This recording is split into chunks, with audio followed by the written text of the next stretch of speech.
오늘도 이른 아침, 배부른 점심시간, 지루한 퇴근길, 잠이 오지 않는 늦은 밤, 언제나 감동나루를 찾아주셔서 감사합니다. 오늘은 어떤 현실 고증, 고민, 감동적인 사연이 있었는지 함께 사연 들어보시죠. 감동사연 읽어주는 감동나루 지금 시작합니다. 시청하시기 전에 여러분의 구독과 좋아요, 그리고 알림 설정이 큰 도움이 됩니다. 사막에서 터널을 뚫는다고 불가능하다며 세계 최고 철도 컨설턴트가 비웃었던 그날, 사막의 모래 폭풍 속에서 목격한 충격적 진실.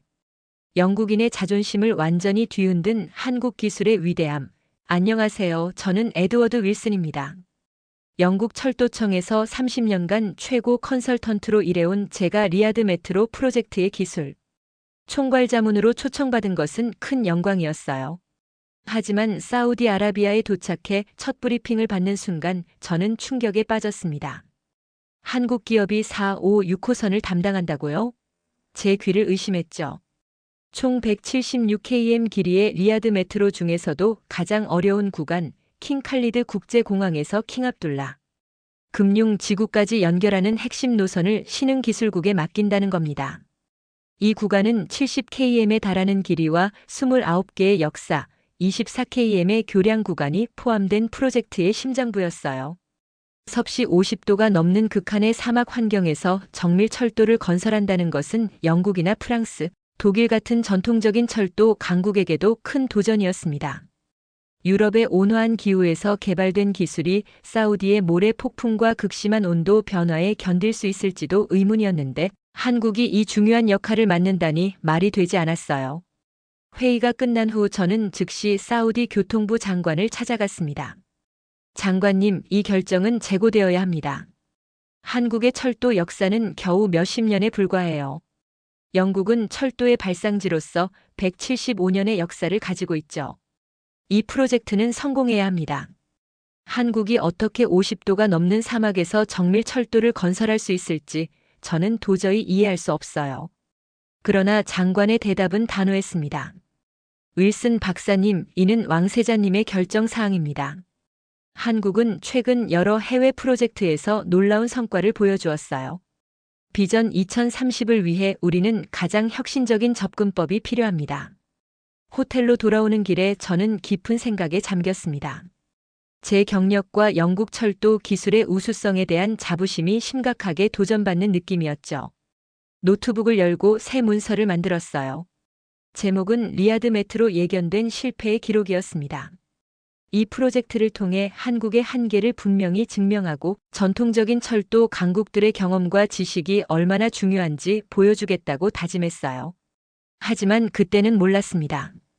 제가 곧 목격하게 될 한국 기술의 놀라운 혁신이 저의 모든 관념을 완전히 뒤엎게 될 것이라는 사실을.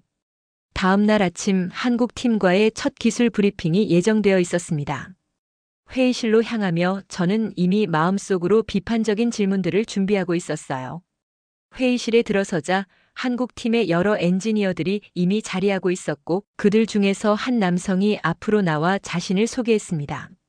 박진호 리야드 메트로 4, 5, 6호선 총괄 책임자였어요. 제가 예상했던 것보다 젊어 보였지만 그의 눈빛에는 자신감이 넘쳐 흘렀습니다. 프레젠테이션이 시작되자 저는 표면적으로는 무관심한 척했지만 내용이 진행될수록 제 관심은 자연스럽게 끌려갔어요. 그들이 사용할 TBM 터널 굴착 장비는 기존 유럽 장비와는 완전히 달랐죠. 모래 환경에 최적화된 특수 커팅 헤드와 이중 냉각 시스템은 섭씨 50도 이상의 온도에서도 안정적인 작동을 보장한다고 했습니다. 더욱 놀라운 것은 AI 기반 디지털 트윈 기술을 적용해 모든 공정을 가상으로 시뮬레이션한다는 점이었어요. 박진호가 하루 40M 터널 굴착 목표를 언급했을 때 저는 비웃음을 참을 수 없었습니다. 박 씨, 세계 기록이 32M입니다. 그것도 최적의 조건에서 달성한 기록이죠. 사막에서 40M는 물리적으로 불가능합니다. 그는 미소만 지을 뿐이었어요. 윌슨 박사님, 저희는 이미 한국에서 37M 기록을 달성했습니다. 사막은 새로운 도전이지만 직접 확인하시면 믿으실 겁니다. 브리핑 후 저는 제 노트에 비현실적인 목표, 과도한 자신감이라고 적었습니다. 그러나 한편으로는 그들이 보여준 철저한 준비와 모래 폭풍 대응 전략에 내심 감명받았어요. 특히 한국팀이 개발한 특수 모래 차단 시스템은 기존의 어떤 접근법보다 혁신적으로 보였죠. 호텔로 돌아와 저는 영국 본사에 첫 보고서를 작성했습니다. 표면적으로는 한국팀의 계획에 대한 의구심을 표현했지만 마지막 문단에는 계획의 정교함은 인정할 만하다라는 문구를 조심스럽게 추가했어요. 다음 날 저는 직접 5호선 터널 공사 현장을 방문하기로 했습니다. 한국팀의 현장 관리 능력을 직접 확인하고 그들의 과도한 자신감이 현실과 얼마나 괴리되어 있는지 증명하고 싶었어요. 30년의 경험이 말해주었습니다. 사막에서의 터널 공사는 그들이 상상하는 것보다 훨씬 복잡하고 어려울 것이라고. 하지만 다음 날 제가 목격하게 될 광경은 저의 모든 전문적 판단을 완전히 뒤흔들어 놓을 것이었어요. 현장에 도착했을 때 저는 즉시 제 눈을 의심했습니다. 5호선 터널 공사 현장은 제가 30년 경력 동안 본 어떤 건설 현장과도 달랐어요. 먼저 눈에 띈 것은 현장의 정돈된 모습이었습니다. 극한의 사막 한가운데 있음에도 불구하고 모든 것이 체계적으로 조직되어 있었죠. 박진호가 저를 맞이하고 안전모와 조끼를 건네주었습니다. 곧바로 우리는 터널 입구로 향했고 그곳에서 제가 본 것은 정말 놀라웠어요. 한국팀이 개발한 특수 TBM 장비는 기존 장비와는 완전히 다른 설계를 가지고 있었습니다. 특히 커팅 헤드의 디자인은 제가 이전에 본 적 없는 형태였어요. TBM은 사막의 특수한 지질 조건에 맞게 설계되었습니다. 커팅 헤드는 모래 입자의 마모를 최소화하고 이중 냉각 시스템은 극한의 온도에서도 안정적인 작동을 보장합니다. 박진호의 설명을 들으며 저는 몇 가지 기술적인 질문을 던졌습니다. 그의 대답은 매우 상세하고 전문적이었으며 제가 지적한 잠재적 문제점들에 대한 대비책도 이미 마련되어 있었어요. 인상적이었지만 여전히 저는 실제 성능을 의심했죠. 그때 모니터링 센터로 안내되었습니다. 그곳에서는 실시간으로 TBM의 모든 데이터가 분석되고 있었어요. 3D 홀로그램 지도는 터널의 진행 경로와 주변 지질 상태를 정밀하게 보여주었고 AI 시스템은 굴착 속도와 방향을 최적화하고 있었습니다. 더욱 놀라운 것은 작업 진행 상황이었어요. 오전 작업이 시작된 지 4시간 만에 이미 18M의 터널이 굴착되어 있었습니다. 이 속도라면 하루 37M도 불가능하지 않아 보였어요. 오늘은 실제로 37M을 목표로 하고 있습니다. 내일부터는 40M에 도전할 계획이에요. 박진호의 자신감 넘치는 말을 저는 더 이상 비웃지 않았습니다. 데이터와 현장의 실제 상황이 그의 말을 뒷받침하고 있었기 때문이죠. 특히 인상적이었던 것은 모든 작업자들이 태블릿과 스마트 기기를 활용해 실시간으로 정보를 공유하는 모습이었습니다. 이런 디지털화 수준은 유럽의 현장에서도 보기 드문 것이었어요. 현장 방문을 마치고 호텔로 돌아오는 길에 저는 깊은 생각에 잠겼습니다. 제 노트에는 놀라운 결과 하지만 지속 가능성 의문이라고 적었지만 내심으로는 제가 한국 기술을 과소평가했을 가능성을 인정할 수밖에 없었어요. 그날 밤 영국 본사에 이메일을 보내며 저는 이례적으로 한국 팀에 대한 긍정적인 평가를 포함시켰습니다. 우리가 한국을 과소평가했을 가능성이 있습니다. 그들의 기술적 접근은 매우 혁신적이며 현재까지의 성과는 주목할 만합니다. 하지만 진짜 시험은 아직 시작되지 않았어요. 리야드의 무자비한 사막 환경이 과연 한국의 기술력을 어떻게 시험할지 저는 곧 그 답을 얻게 될 것이었습니다. 제 질문에 대한 답을 찾기까지는 오래 걸리지 않았어요. 다음 날 아침 호텔 창문을 통해 본 리야드의 하늘은 불길한 황갈색으로 변해 있었습니다. 기상 예보에는 없었던 대규모 모래 폭풍이 도시를 강타하고 있었어요. 로비에 내려가자 프랑스와 독일 팀의 엔지니어들이 긴급 회의를 소집하고 있었습니다. 모든 현장 작업은 즉시 중단됩니다. 장비 보호가 최우선입니다. 프랑스 팀의 수석 엔지니어 앙투안의 지시는 당연했어요. 모래 폭풍은 정밀 장비에 치명적인 손상을 줄 수 있고 작업자 안전에도 심각한 위험 요소죠. 지난 30년간 저 역시 이런 극한 상황에서는 작업 중단을 권고해 왔습니다. 그러나 한국 팀의 대응이 궁금했어요.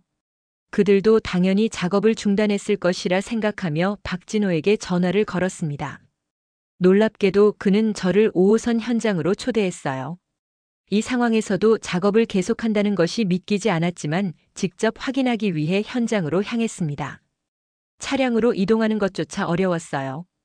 가시거리는 30m도 되지 않았고 모래가 차체를 강타하는 소리가 끊임없이 들렸습니다. 이런 환경에서 정밀 건설 작업이 가능하다는 것은 상상조차 할 수 없었어요. 그러나 5호선 현장에 도착한 저는 또 한 번 놀라움을 금치 못했습니다. 한국 팀은 터널 입구에 특수 제작된 임시 구조물을 설치하고 있었어요. 이것은 단순한 보호막이 아니라 모래 폭풍에 대응하기 위한 완전한 시스템이었습니다.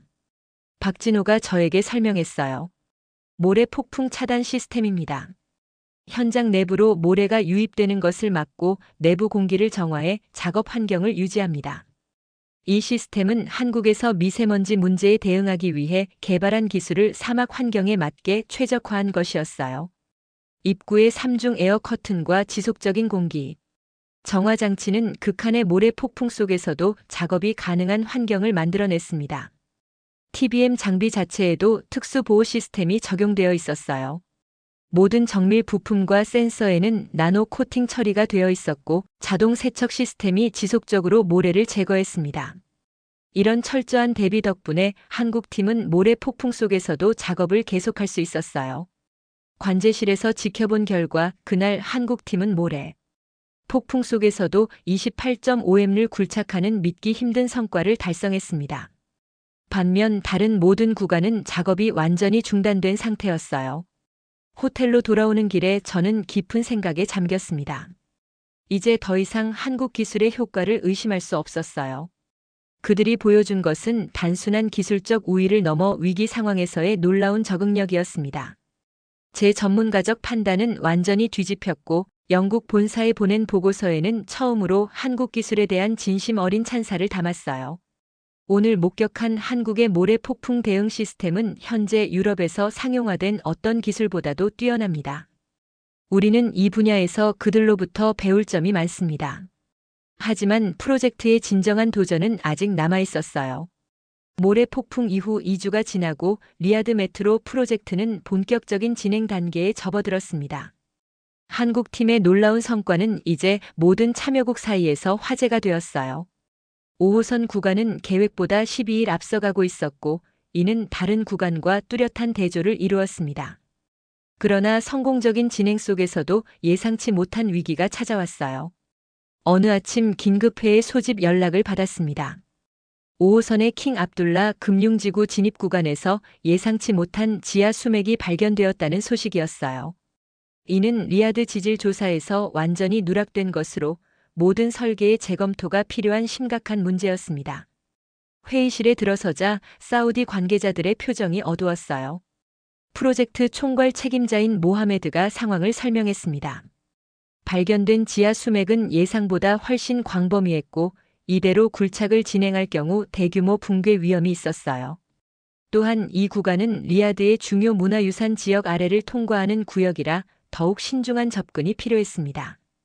프랑스와 독일 엔지니어들은 즉각적인 설계 변경을 주장했어요. 전통적인 방식으로는 최소 3개월의 설계 재검토 기간이 필요했고 이는 전체 프로젝트 일정에 심각한 지장을 의미했습니다. 침묵이 흐르는 가운데 박진호가 발언권을 요청했어요. 그가 제안한 것은 실시간 적응형 굴착 시스템이었습니다. 이 시스템은 굴착 과정에서 지속적으로 지질 데이터를 수집하고 이를 AI 알고리즘으로 분석해 굴착 방식을 실시간으로 조정하는 방식이었어요. 무엇보다 놀라운 점은 설계 변경 없이 단 2주 만에 문제를 해결할 수 있다는 주장이었습니다. 독일 팀의 밀러 박사가 즉각 반발했어요. 그는 이런 접근법이 너무 위험하다고 주장했고 저 역시 내심 동의했습니다. 30년의 경험상 지하 수맥 문제는 철저한 사전 계획 없이 해결할 수 없는 것이었어요. 그러나 사우디 왕실의 압박이 있었습니다. 왕세자가 직접 프로젝트의 일정 준수를 강조했다는 소식이 전해졌고 결국 한국의 방식이 채택되었어요. 모하메드는 제게 한국 팀의 접근법을 면밀히 모니터링해달라고 요청했습니다. 회의실을 나오면서 저는 깊은 우려를 느꼈어요. 한국 기술의 효과를 인정하게 되었지만 이번 도전은 차원이 달랐습니다. 지하 수맥 문제는 단순한 굴착 속도의 문제가 아니라 안전과 직결된 사안이었어요. 호텔로 돌아와 저는 조용히 대안 계획을 구상하기 시작했습니다. 만약 한국의 접근법이 실패한다면 즉시 개입할 준비가 필요했어요. 영국 본사에도 상황을 알리고 기술적 지원을 요청했습니다. 그날 밤 제 방문을 두드리는 소리가 들렸어요. 문을 열자 박진호가 서 있었습니다. 그의 손에는 태블릿이 들려 있었고 화면에는 상세한 지질 데이터와 시뮬레이션 결과가 표시되어 있었어요. 그는 저에게 자신들의 접근법을 더 자세히 설명하고 싶다고 했습니다. 우리의 대화는 새벽까지 이어졌고 그 과정에서 저는 한국 기술의 놀라운 깊이를 다시 한번 확인하게 되었어요. 박진호와의 심야 대화 이후에도 저는 여전히 의구심을 완전히 떨치지 못했습니다. 그러나 한국 팀이 적용하려는 기술의 이론적 기반은 매우 탄탄해 보였어요. 다음 날부터 지하 수맥 구간의 작업이 시작되었고 저는 매일 현장을 방문하여 진행 상황을 면밀히 관찰했습니다. 한국 팀은 먼저 지하 수맥 주변에 수십 개의 특수 센서를 설치했어요. 이 센서들은 지하수의 압력, 흐름, 주변 지질의 미세한 변화까지 실시간으로 측정할 수 있었습니다. 모든 데이터는 중앙 시스템으로 전송되어 AI 알고리즘에 의해 분석되었어요. 놀라운 점은 굴착 방식이 실시간으로 조정된다는 것이었습니다. 때로는 TBM의 압력이 미세하게 조정되었고, 때로는 굴착 각도가 약간 변경되었어요. 모든 변화는 데이터에 기반한 것이었고, 그 정확도는 놀라울 정도였습니다. 작업 5일차의 첫 번째 위기가 찾아왔어요. 센서가 갑작스러운 수압 증가를 감지했고, 시스템은 즉시 굴착을 중지시켰습니다. 다른 접근법이었다면 이 순간 대규모 침수가 발생했을 것이에요. 그러나 한국 팀은 이미 이런 상황을 예측하고 있었던 듯 특수 개발된 그라우팅 시스템을 신속하게 가동했습니다. 불과 4시간 만에 상황은 안정되었고 작업은 재개되었어요. 10일째 되는 날 가장 위험한 구간을 성공적으로 통과했다는 소식이 전해졌습니다. 한국의 실시간 적응형 굴착 시스템은 예상을 뛰어넘는 성공을 거두었고 프로젝트는 일정의 차질 없이 진행될 수 있게 되었어요. 사우디 교통부는 즉시 특별회의를 소집했습니다. 모하메드는 한국 팀의 성과를 높이 평가했고 이 기술을 다른 구간에도 적용할 것을 제안했어요. 회의장의 분위기는 한국 팀에 대한 경의로 가득했고 저 역시 그들의 성취를 진심으로 축하했습니다. 회의가 끝난 후 박진호가 저를 저녁 식사에 초대했어요. 리야드의 조용한 레스토랑에서 우리는 업무가 아닌 더 개인적인 대화를 나누었습니다. 그는 한국의 철도 기술 발전 과정과 그 배경에 대해 이야기해 주었어요. 한국은 좁은 국토와 복잡한 도시 환경, 그리고 제한된 예산 속에서 혁신적인 솔루션을 개발해야 했습니다. 우리에게 효율성은 선택이 아닌 필수였어요.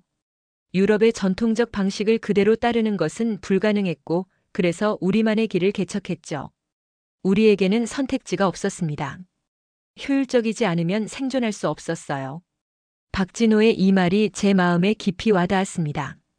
그의 설명을 들으며 저는 한국이 단기간에 이룬 기술적 도약의 이유를 이해하기 시작했어요. 그것은 단순한 모방이나 운이 아니라 생존을 위한 절실한 혁신이었습니다. 호텔로 돌아와 저는 제 일기장에 평소와 다른 문장을 적었어요. 오늘 나는 철도 공학의 미래를 보았다. 이제 저는 한국 기술을 단순히 인정하는 것을 넘어 그것이 가진 진정한 가치와 잠재력을 깨닫기 시작했습니다. 다음 날 아침 예상치 못한 소식이 저를 기다리고 있었어요. 영국에서 온 긴급 이메일이었습니다. 런던 지하철 확장 프로젝트가 심각한 기술적 문제에 직면했다는 내용이었죠. 템즈강 아래 굴착 과정에서 예상치 못한 지질층이 발견되었고 이로 인해 공사가 중단된 상태였어요. 영국 철도청은 저에게 즉시 귀국하여 문제 해결을 지원해달라고 요청했습니다. 30년 경력의 전문가로서 당연한 부름이었어요. 그러나 이메일을 읽는 순간 제 머릿속에는 다른 생각이 떠올랐습니다. 바로 한국팀의 실시간 적응형 굴착 시스템이었죠. 잠시 고민한 끝에 저는 대담한 결정을 내렸어요. 박진호에게 연락하여 영국의 상황을 설명하고 기술적 조언을 구했습니다. 처음에 그는 놀란 듯 했지만 곧 진지한 관심을 보였어요. 그는 자신의 팀과 상의한 후 화상회의를 통해 영국 팀과 직접 소통하자고 제안했습니다. 그날 저녁 리야드와 런던을 연결한 화상회의가 열렸어요. 영국 철도청의 엔지니어들은 처음에 한국 팀의 제안에 회의적인 반응을 보였습니다. 오랜 전통을 가진 영국 철도 산업에서 비교적 신생 국가인 한국의 기술을 받아들이기는 쉽지 않았을 거예요. 그러나 제가 한국 기술의 효과성을 강력히 지지하고 리야드에서의 성공 사례를 상세히 설명하자 분위기가 바뀌기 시작했습니다. 박진호가 템즈강 상황에 맞는 맞춤형 솔루션을 제안했고 그의 명확한 접근법은 점차 영국 팀의 신뢰를 얻어갔어요. 결국 영국 철도청은 한국의 기술적 지원을 받아들이기로 결정했습니다. 제가 리야드에 남아 협력의 가교 역할을 하는 동안 박진호의 부팀장이 런던으로 파견되어 영국 팀과 협력하기로 했어요. 이 결정은 제 경력에 있어 중대한 전환점이었습니다. 30년간 저는 영국과 유럽의 기술만이 최고라고 믿어왔어요. 그러나 이제 저는 공개적으로 한국 기술의 지지자가 되었고 이는 영국 내에서도 적지 않은 논란을 일으켰습니다. 영국 철도 저널의 한 칼럼니스트는 저를 전통을 저버린 배신자라고 비난했지만 저는 흔들리지 않았어요. 왜냐하면 저는 이제 진정한 엔지니어로서 기술의 우수성만을 판단 기준으로 삼기로 결심했기 때문입니다. 3주 후 런던에서 좋은 소식이 전해졌어요. 한국의 기술적 지원으로 템즈강 굴착 문제가 성공적으로 해결되었다는 내용이었습니다. 영국 철도청 내부에서도 한국 기술에 대한 인식이 급속도로 변화하기 시작했어요. 리야드 메트로 프로젝트가 막바지에 접어들면서 전 세계의 관심이 이 거대한 공사에 집중되었습니다. 특히 한국이 담당한 4, 5, 6호선은 계획보다 약 3개월 앞서 완공을 앞두고 있었어요. 이것은 극한의 사막 환경에서 이루어진 경이로운 성과였습니다. 개통식을 2주 앞둔 시점에서 사우디 왕실은 특별 전문가 위원회를 구성하여 최종 안전 점검을 실시했어요. 저는 영국 대표로 이 위원회에 참여하게 되었고, 이제는 한국 기술의 옹호자로서 그들의 성과를 공정하게 평가할 수 있었습니다. 검사 결과는 모든 기준을 뛰어넘는 것이었어요. 한국이 개발한 터널 구조는 기존 유럽 표준보다 내구성이 30% 이상 높았고 특히 온도 변화와 모래 침식에 대한 저항력은 획기적이었습니다. 무엇보다 인상적인 것은 지하 수맥 구간의 처리였어요. 그들의 솔루션은 향후 50년간의 안정성을 보장하는 수준이었습니다. 왕세자의 지시로 개통식은 세계적인 행사로 계획되었어요. 각국의 대표단과 언론이 리야드에 모였고 이 프로젝트는 사우디의 비전 2030을 상징하는 성공 사례로 주목받았습니다. 개통식 당일 킹 압둘라 금융지구역에서 화려한 행사가 열렸어요. 사우디 왕세자는 연설에서 특별히 한국팀의 혁신적 접근법을 치하했고 이것이 국제 협력의 모범 사례가 될 것이라고 선언했습니다. 무엇보다 놀라웠던 것은 왕세자가 사우디의 다른 메가 프로젝트에도 한국의 기술을 적용할 것이라고 발표한 점이었어요. 행사장에서 박진호와 마주쳤을 때 우리는 서로에게 깊은 존경의 눈빛을 교환했습니다. 불과 몇 개월 전 기술력을 의심했던 오만한 영국 엔지니어였지만 이제는 한국공학의 진정한 가치를 이해하는 동료가 되었어요. 영국으로 돌아간 후 저는 사막의 기적. 어떻게 한국이 철도 산업의 미래를 바꾸었나라는 책을 집필하기 시작했습니다. 이 책은 제 경험과 한국 기술의 혁신성을 상세히 다루었고 출판 즉시 엔지니어링 분야의 베스트셀러가 되었어요. 그 후 1년 제 책의 성공과 리야드 메트로의 사례를 바탕으로 런던의 국제철도 혁신연구소가 설립되었습니다. 놀랍게도 박진호와 저는 이 연구소의 공동소장으로 임명되었어요. 우리의 첫 프로젝트는 아프리카 횡단 철도의 타당성 연구였습니다. 연구소 개소식에서 저는 짧게 소감을 말했어요. 진정한 혁신은 때로 우리가 가장 의심했던 곳에서 옵니다. 한국의 기술은 이제 세계의 새로운 표준이 되었고 우리 모두는 그들로부터 배울 준비가 되어 있어야 합니다. 30년의 경력을 가진 철도 전문가로서 저는 리야드 메트로 프로젝트를 통해 인생에서 가장 값진 교훈을 배웠습니다. 그것은 바로 편견 없이 세상을 바라보고 새로운 아이디어를 받아들일 용기를 갖는 것의 중요성이었어요. 여러분은 자국의 기술력에 대해 얼마나 자신감을 가지고 계신가요? 혹시 우리도 에드워드 윌슨처럼 익숙한 것만 신뢰하고 새로운 기술과 방식에 편견을 가지고 있지는 않은지 한번 생각해 보시면 어떨까요? 오늘의 감동나루 사연은 어떠셨나요? 여러분들의 의견을 꼭 댓글로 남겨주세요. 여러분의 이야기를 들려주고 싶은 분들은 언제든지 사연 제보 부탁드립니다. 여러분의 사연 하나가 감동나루 사연 제작에 큰 힘이 됩니다. 감동적인 사연을 언제나 대환영합니다. 오늘의 이야기가 마음에 드셨다면 구독과 좋아요, 알림 설정 감사합니다.